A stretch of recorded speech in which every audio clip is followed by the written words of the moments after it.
The first slap wasn't from a hand. It was from his words. "She's 58, Your Honor. 58. Too old to start over, too old to build anything, too old to matter in any meaningful way." The courtroom went silent, dead, suffocating, cruelly attentive, just as my ex-husband, Daniel, leaned back with the smugness of a man who believed he'd already won. And maybe he had, in that moment. As everyone heard it. The attorneys, the stenographer, the strangers waiting for their own cases, and me. But what cut deepest wasn't the insult. It was that he said it without blinking, as if I was nothing. As if 29 years of marriage could be reduced to a number. My throat dried like old paper. I felt it, the burn rising from my chest, the humiliation crawling up my neck. 58. Too old. Too done. Too discarded. And for a terrifying second I believed him. I remember gripping the edge of the defendant's table so tightly that my fingernails bent. My lawyer whispered something, probably reassurance, but it was drowned beneath the roaring in my ears. Daniel didn't even look at me when he finished speaking. Not once. Not even when the judge cleared her throat sharply, disapproving. The scar came later. That moment, those words, etched themselves into me like a brand. The divorce was finalized 2 weeks later. I left the courthouse with a thin settlement, a ring of keys to nothing that felt like home, and a hollow ache where my marriage used to be. But that wasn't the betrayal. Not the main one. The betrayal that broke me arrived 3 months after the divorce, when loneliness was still a stranger sleeping on my couch, and I was still learning how to cook for one, breathe for one, exist for one. Came in the form of a message. A simple accidental message. Sent to me, from his new girlfriend.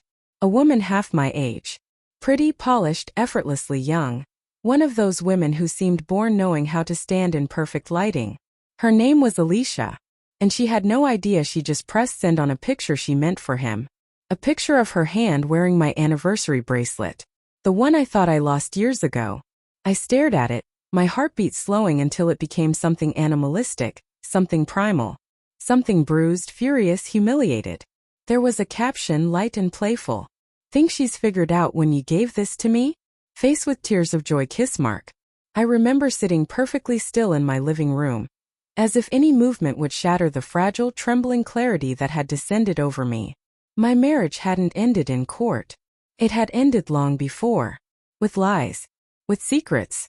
With him slipping pieces of our life into someone else's hands. I didn't cry that night. I didn't scream. I simply exhaled long and slow like someone accepting a truth that finally stopped running. He had betrayed me long before he called me too old. He betrayed me when I still believed I was enough. The months that followed reshaped me in ways I didn't expect. I moved into a small apartment with thin walls that leaked laughter from neighbors I never met. I took a job at a real estate firm because routine felt safer than stillness. I spent evenings teaching myself how to drive again. Not just physically but emotionally. Because for nearly 3 decades, Daniel had driven everything. Decisions, finances, dreams, the future. My future was now a blank road. Empty. Terrifying. But mine. I started walking every morning before sunrise. At first to escape the silence. Later because I loved the strange peace of being awake before the world. I bought my first pair of good shoes in years. I learned to enjoy eating alone at cafes. I relearned my own voice. I was changing. Slowly. Quietly. Relentlessly. But grief, even when it fades, leaves fingerprints. And sometimes I trace them without meaning to. Running my thumb along old memories. Letting thoughts of him slip past my defenses. The last Christmas we spent together. His laugh. The way he used to brush snow from my hair. The gentleness I thought was real. But the day came, the quiet shift, when I realized something shocking. I didn't miss him. Not him. I missed who I thought he was. And that is a very different loss. By month 9 I had become someone else entirely. I was sharper. Steadier. More alive in ways that only heartbreak can carve you into being. One afternoon while I was leaving the office, a client approached our reception desk. A tall man in a navy suit with salt and pepper hair and a loosened tie. He smiled at me. Warm. Genuine. "Are you Mrs. Farrow?" he asked. For a moment I froze. That name clung to me like old perfume. "I'm Miss Farrow now," I corrected gently. He laughed softly. Right. Sorry. Habit. I'm here about the estate property on Willow Bend. His name was Samuel Rhodes. A contractor. Widowed. 55. Thoughtful. Kind. With a voice that felt like soft gravel. A sound that calmed even my most frayed nerves. He became a regular client at first. Then a familiar presence. Then a question blooming in the air between us. Subtle. Unspoken. Terrifying. I wasn't ready. I told myself that over and over. But he kept showing up, always respectful. Always careful with the space I kept around my heart. His attention felt nothing like Daniel's. No performance. No control. Just presence. Real presence. And slowly, painfully slowly, I began to trust the world again. Trust myself again. Until the night everything shifted. It was raining. Heavy, cold sheets of water slamming against the pavement. I stayed late at the office finishing paperwork. When I finally stepped outside, my umbrella flipped inside out instantly. Perfect, I muttered. That's when headlights swept across the lot, and a car pulled up beside me. The window rolled down. And there he was, Samuel, smiling with rain spattered across his windshield. Get in, he said warmly. You'll drown out here. I hesitated for only a moment before slipping into the passenger seat. His car smelled like cedar and something faintly sweet. Maybe cologne, maybe just him. We drove in silence at first, the kind that felt strangely intimate. Comfortable. When he dropped me at my building, he didn't rush. Didn't push. Instead, he looked at me with a softness I hadn't seen in a long, long time. Lena, he said quietly, you know you're allowed to start over. My breath caught just slightly, but enough. I didn't respond. Couldn't. The rain softened its attack on the roof. The air changed. Something inside me trembled, wanting to reach toward him. But fear. Fear is a patient thing. He didn't move, didn't lean closer. He simply waited, letting me choose. And for the first time since my marriage ended, someone gave me the dignity of choosing. I whispered, barely audible. I don't know how. He smiled gently. Then we'll figure it out. Slowly. He didn't touch me. Didn't even try. And that restraint felt more intimate than any kiss. I stepped out of the car that night with a heart beating too fast, and a mind that wouldn't stop replaying his voice. You're allowed to start over. Allowed. Not forced. Not mocked. Allowed. The word stayed with me long after I reached my apartment. But betrayal, real betrayal, has a way of circling back when you least expect it. 1 year after the divorce hearing, almost to the day, I arrived at work to find a luxury car parked crookedly in the visitor space. Daniel's car. My stomach sank. He was leaning against the hood wearing a suit too expensive for the man who claimed financial struggle in court. His hair slicked back. Mouth pursed in that infuriatingly patronizing smile. Lena, he said, opening his arms as if welcoming home a lost pet. You look different. No greeting. No apology. Just assessment. Cold. Calculating. Familiar. What do you want? I asked flatly. He sighed, as if I was the one burdening him. I came to talk privately. Can we? No. He chuckled. Always so dramatic. He followed me inside despite my silence. My coworkers glanced over but said nothing. Office politics had taught them well. In an empty conference room, Daniel finally dropped the pretense. I need a job. I blinked. He said it so casually, as if it were the most natural request in the world. I'm serious, he added. Things haven't exactly gone my way this year. And I heard you're doing well. Really well. There it was. The ugliness beneath his charm. The selfishness beneath his desperation. The man I had finally learned to see clearly. You humiliated me in court, I said softly. He waved a hand. Oh, come on. We were both upset. Things were said. You mocked my age. It was strategy. You cheated on me. He stiffened. Just barely. Who told you that? Your girlfriend did, I said calmly. Accidentally. Silence. Thick. Sharp. And then, well, she's gone, he said, shrugging. It doesn't matter anymore. What matters is, I need work. And you owe me. I owe him. The words twisted something deep inside me. I stared at him, truly stared. At the man who belittled me, discarded me, betrayed me. The man who thought his need outweighed my pain. A year ago, his request would have crushed me. Now, it sparked something else entirely. Something cold, purposeful, steady. Revenge doesn't always rage. Sometimes it whispers. And mine whispered one single thought. Yes, I will hire you. But not for the reason he thinks. Not even close. I didn't answer him that day. Not in the conference room. Not while he stood there expecting me to fold like I always had. Instead, I said quietly, "Come back tomorrow morning. 9 a.m. He smirked. He thought he'd won something. He had no idea he'd just stepped into the one place he could no longer control. My world. That night sleep wouldn't come. I lay awake staring at the ceiling, replaying every insult, every betrayal, every quiet moment of agony I carried alone. The bracelet. The courtroom. The years of being talked over, minimized, aged before my time by a man who believed youth belonged to him and invisibility to me. But what haunted me most wasn't the past. It was how easily he assumed I'd still obey him. Even now. Even after everything. And something inside me shifted. Clicked, like the final piece of a lock I had been building unknowingly for months. A lock that finally sealed shut around the fragile parts of my heart. I wasn't doing this for pettiness or cruelty. I was doing it for closure. Real closure. The kind you don't get from screaming or crying or begging the universe to give you answers. The kind you build with your own two hands. By morning, the decision wasn't rage. It was clarity. Cold. Precise. Self-assured.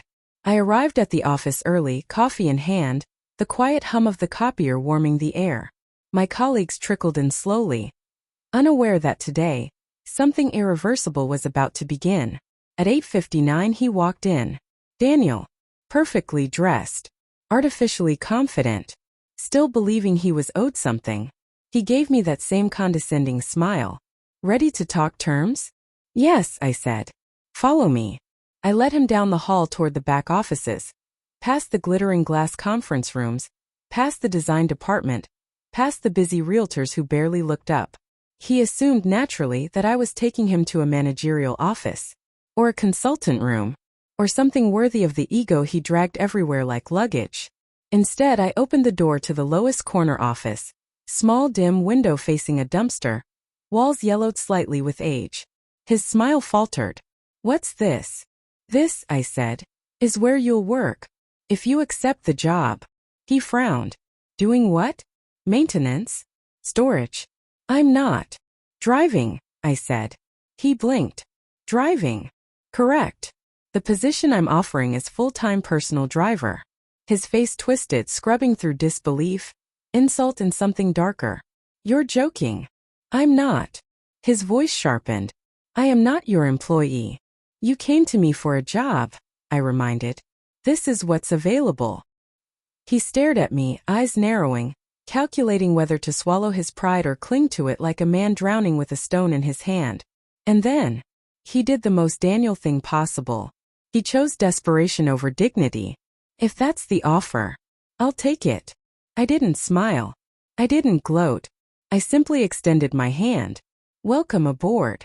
When he shook it, I felt nothing but a deep, quiet certainty. Justice doesn't always roar. Sometimes it slips on a pair of leather gloves and opens your car door. The first week was difficult for him. Not because the job was physically demanding, my schedule was reasonable, but because he had never in his life been in a position beneath me. He drove me to showings. He waited outside office buildings.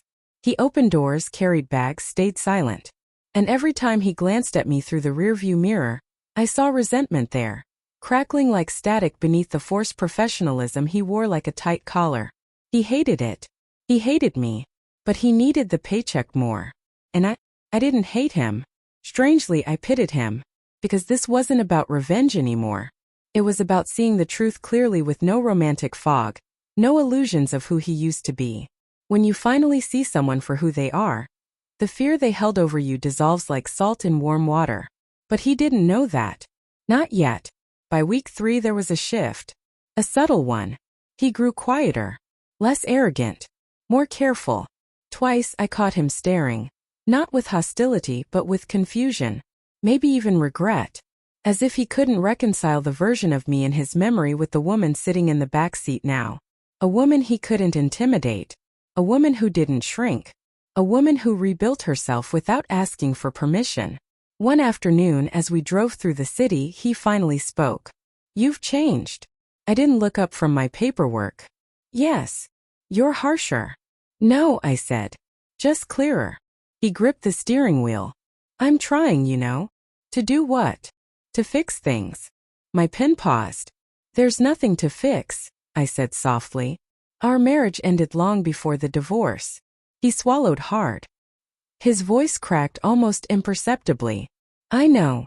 We didn't speak the rest of the ride. But the true breaking point came unexpectedly, on a cold Tuesday evening as we were returning from a property showing. It was dark, quiet, the roads mostly empty. Rain smudged the windshield into streaks of silver. I was texting Samuel, now a gentle, steady presence in my life, when Daniel spoke again. "Who is he?" I glanced up. "Who?" "The man you keep texting." I didn't answer immediately, not because I was hiding anything, but because his tone was so familiar. Suspicious. Entitled. Possessive. Even after everything, he still believed he had a claim on me. "He's a friend," I said. "A man?" he pressed. "Yes." A long silence stretched thin between us. Tense. Strained. Ugly. Then, through clenched teeth, he muttered, "You're 58, Lena. Don't embarrass yourself chasing something you can't." "Stop the car," I said. We were on a quiet stretch of road, but he pulled over immediately, perhaps shocked by the coldness in my voice. I leaned forward, my tone calm but unshakable. "Do not ever speak about my age again. Not now. Not ever. You lost that right the moment you chose someone else while still wearing your wedding ring." His jaw tightened. He didn't deny it this time. "You humiliated me for years," I continued. "You made me feel invisible, undesirable, past my expiration date. But I am done letting you shrink me." He didn't look at me. Didn't speak. Didn't move. Just sat there breathing hard. And then something unexpected happened. His voice broke. "I miss you." For a moment, for a fleeting, dangerous moment, I felt something twist inside my chest. Memory. Old affection. Habit. But not love. Not hope. Just echoes. "You miss the woman who didn't know her worth," I said gently. "She's gone." He inhaled sharply, wounded by the truth more than any revenge I could have devised. We drove home in silence. 2 days later he changed. Not cruelly. Not dramatically. Instead he grew smaller. Quieter. The pride he once wore like armor seemed cracked, dented. He stopped snapping. Stopped criticizing. Stopped posturing like the universe owed him a throne. Maybe it was the job. Maybe it was the mirror I held up. Maybe it was facing the consequences of his own choices. But I saw it. His certainty in himself beginning to crumble. And with that collapse came something I never expected. An apology. Late one evening, as he parked in front of my building, he stayed in his seat instead of stepping out to open my door. "Lena," he murmured, voice thick. "I was awful to you." I didn't reply. "You didn't deserve what I did," he continued. "Any of it." I stared at my hands. Part of me wanted to scream. Part of me wanted to laugh. Part of me wanted to hurt him the way he had hurt me. But the largest part, the part of me that had rebuilt itself from ashes, just felt tired. "You're right," I said simply. He bowed his head. "I'm sorry." The words hung there, sincere, painfully late, and strangely freeing. For both of us. I didn't fire him. Not after the apology. Because this was never about punishing him. This was about reclaiming the narrative of my own life. By month 2 he worked diligently. No complaints. No bitterness. He drove me. Opened doors. Carried bags. But not out of humiliation anymore. Out of humility. A humility he had never known until life forced him to kneel. And every time he looked at me I saw gratitude there. Not love. Not longing. But gratitude for a chance to be someone better than the man who destroyed his own marriage. I didn't forgive him fully. Maybe I never will. But I freed myself from the weight of his shadow. And that is its own kind of victory. The twist came on a crisp morning in early spring. I was leaving the office, preparing for another meeting. Daniel was waiting by the car as usual. Posture straight, expression composed. As I approached, he opened the rear door and said something that stunned me. "Miss Farrow," he said softly, "your driver for today will be arriving shortly." I froze. "What do you mean?" He stepped back, off to the side, giving space to someone else walking toward us. Samuel. Tall. Warm. Steady. His smile familiar now, comforting. Daniel's voice wavered slightly as he spoke. "I gave my notice. Today's my last day." The air shifted. A quiet, gentle shift. "Why?" I asked, genuinely startled. His eyes softened. "Because you don't need me anymore," he said. "Not as a driver. Not as a ghost from the past. Not as a weight around your neck." A small, rueful smile. "I think you finally let me go. And now I can let go too." Samuel stopped beside me, giving me space, not rushing the moment. Daniel's last words were barely a whisper. "You're not too old to start over, Lena. You just needed someone to stop telling you that." I felt something warm and painful swell in my chest. An unexpected ache of closure. Real closure.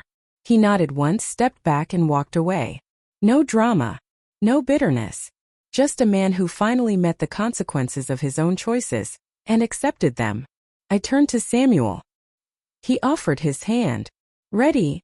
he asked gently. I took it. My voice steady. Clear. "Yes." And as I stepped into the passenger seat, not the back seat, something inside me settled into place. I wasn't driving away from the past. I was driving towards something new. Something chosen. Something mine.